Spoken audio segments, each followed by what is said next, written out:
Today I will talk about the interest of the numerical simulation in the elaboration of a medical device via the ASCATIM project.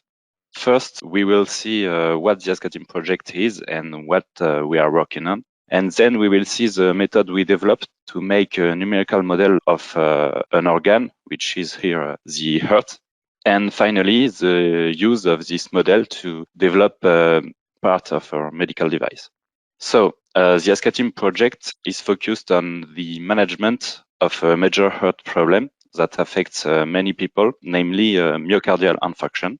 So myocardial infarction is the death of a part of the heart muscle. It occurs when one of the coronary artery which supply blood to the heart becomes blocked. The corresponding area of the heart suddenly deprived of blood and thus of oxygen suffered and is irreparably damaged. So this leads to the destruction of a more or less extensive part of the heart muscle, and this necrotic area will lead to an alteration in contractility, which the heart will compensate for by hypertrophying in order to continue to supply the blood volume necessary for life. So as this disease affects the ventricles of the heart, we will focus on this part of this organ later. The idea to manage this is to use an exoskeleton. You can see her here. This exoskeleton will help the heart to pump the blood. And to ensure that device work, we need to develop an interface device between the exoskeleton and the heart, which is a membrane interface. So this membrane will also have a passive action on the heart in restraining the enlarging process that I mentioned just before. So, like you can imagine, these medical devices are really invasive.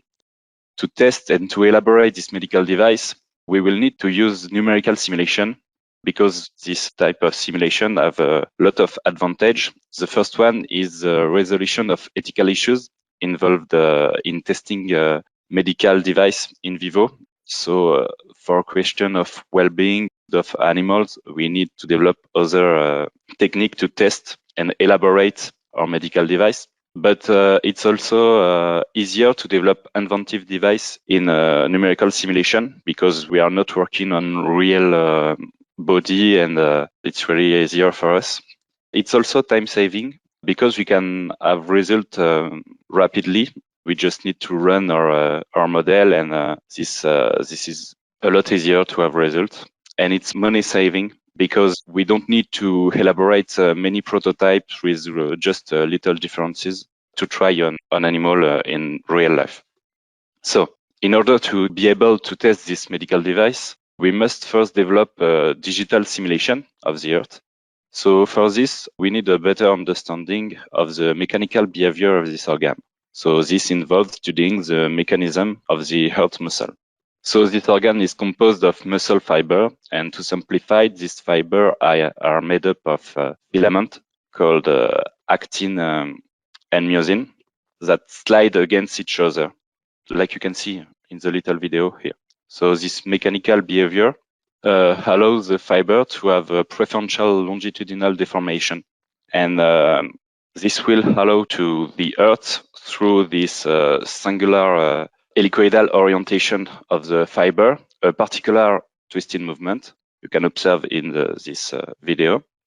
And this twisting part is really important for us because we don't want our medical devices denature the movement that the heart have normally. So in terms of biomechanics, it's a movement that we want to simulate. So we need to define mechanical behavior because the principle of contraction and expansion with filament slippage is not really possible to simulate. So to overcome this, a simpler elastic model has been defined. So this model is based on Hooke's law with the material defined as transverse isotropic. This transverse isotropic definition allows the representation of longitudinal deformation favored by the fiber. The matrix represented here was taken from Van Lock's work and is defined by 5 independent coefficients, which are able to be defined by experimental measurement.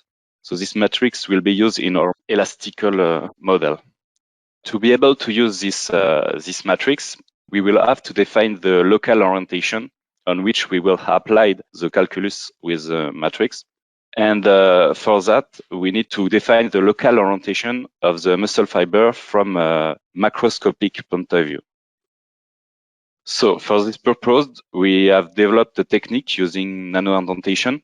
This technique was developed in the article just quoted here from Jean-Philippe Gel. So as we know, the orientation of the fiber varies along the thickness of the muscle fiber and also along the longitudinal axis of the heart.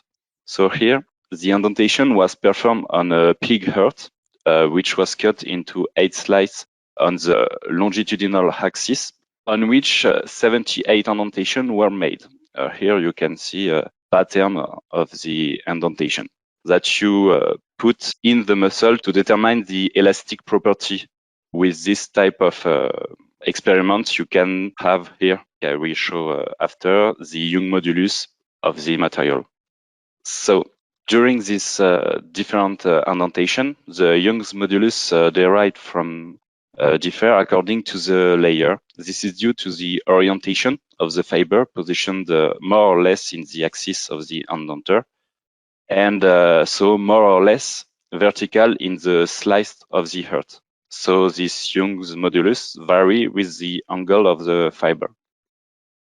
So the important point here is that fiber variation caused variation in Young's modulus. So when we have made all our indentation, an equation was found, also in the article by Jean-Philippe Gel.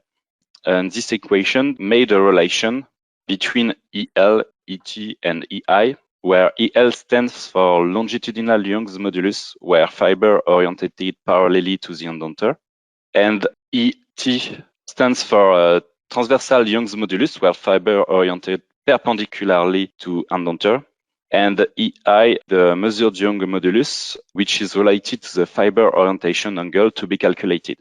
So this allows us to obtain the angle of the fiber where the indentation was made. And after calculation, angle from every indentation are averaged one every slice to produce an average angle by slice for a numerical model. So all this work on the heart tissues help us to find a way to develop a numerical model, because we have our orientation on every slice at a macroscopic point of view, and also Hooke's law with our matrix, which are defined to put in our numerical model. So all this work, we study the heart muscle for its passive mechanical behavior, not the electromechanical contraction part of this one. So the numerical simulation represents only the diastole for the moment, which is the feeling part of the heart cycle. So the use of this method to create our model allows us to obtain the following results. So we compute our model on geometry of pig hearts based on MRI images. We can see our model have good results in terms of left ventricle's volume, with pressure applied on the inner wall, which corresponds to the pressure measured by a doctor on the pig. So the pressure here in final condition. And we obtain almost the same volumes than in real life, like shown the graph on the left. So in the detected pressure volume loop by a doctor, so the pressure against the volume here, just in the black curve. The left ventricle volume increased progressively with the ventricular pressure caused by filling of blood from the left atrium. And the simulated curve here in red demonstrates a similar pressure-volume relationship with a volume which is almost equal to the reality with the pressure that we give here, which is 11 millimeter of mercury. So a little particularity of our simulated dots, it's that's a linear trend. So I will explain you how we can have a better way to fit this curve after in our perspective of work. Another important result of our numerical model is that we can visualize the torsion phenomenon, which is really important for us to test our interface membrane as you can see here in the two video with a different point of view.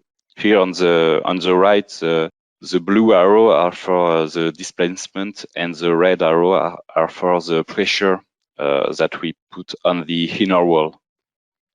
So now that we have seen how we went from experimental measurement to a simulation model that give interesting results, and this in a relatively simple way, we will see how this simulation can and will help us in the design of medical devices. So for the exoskeleton and particularly for the membrane.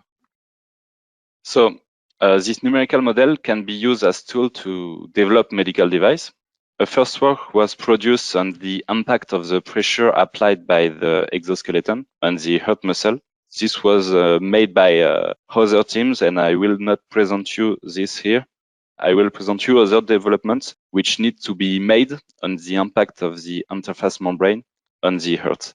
So this work are in preparation for articles, so I will not show you results, but explain on what part the numerical simulation can impact the elaboration of this membrane. So the first point is geometry. What I understand by geometry is first the adaptation to the patient heart geometry. So we need to work with geometry from MRI images and not on idealized geometry, which are useful at the beginning to develop our model, but not to have a really good simulation and good result in terms of device testing.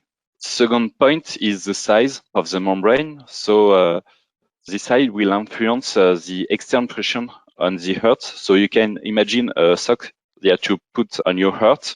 And if this one is too small or too big, this will not have the same impact in terms of external stress on our heart. And so we need to define this by numerical simulation.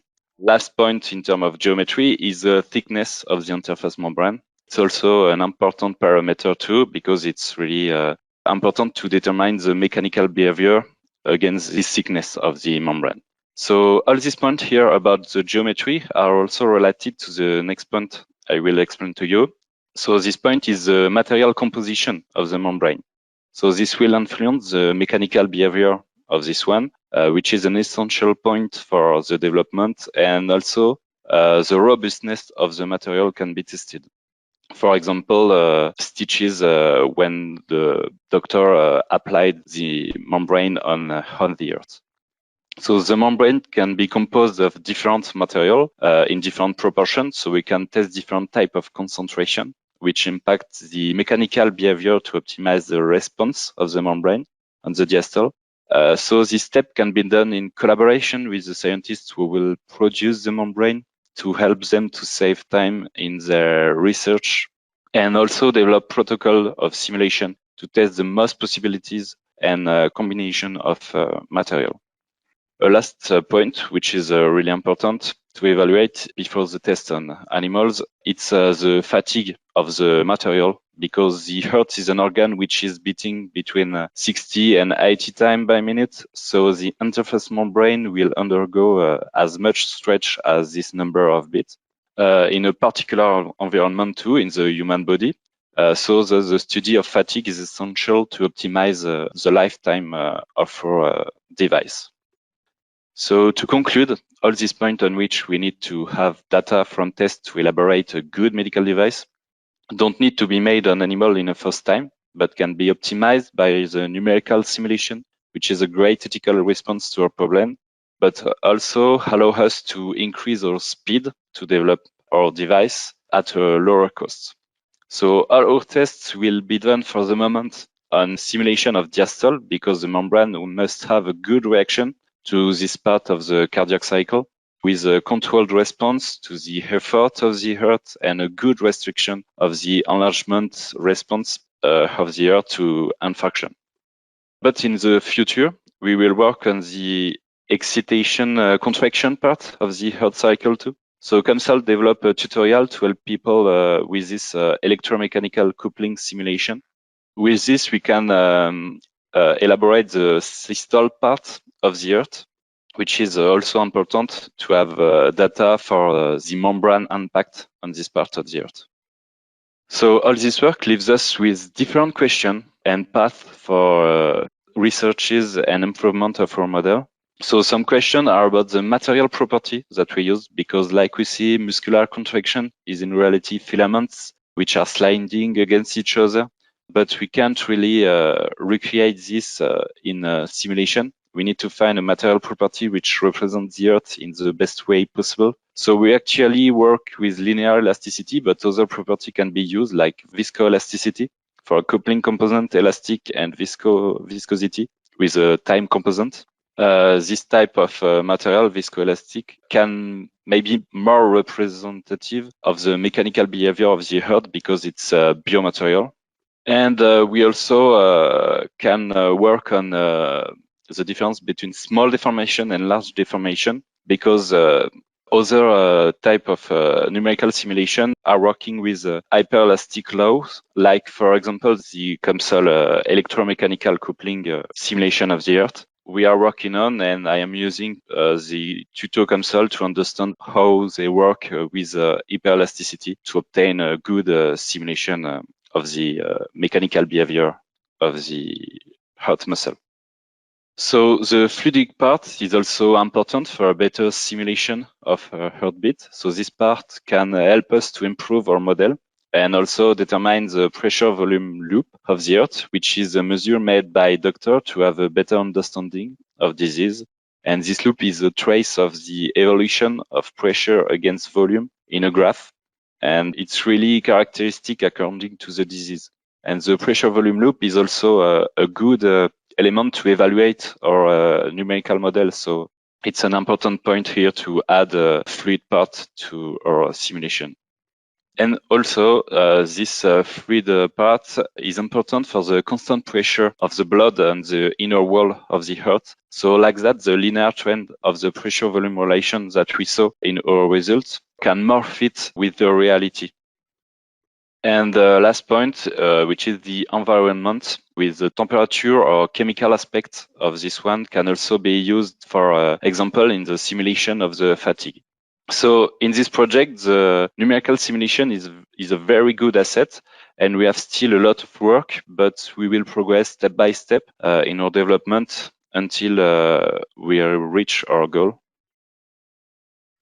So now I presented you our project, which is co-financed by the European Union through the European Regional Development Fund.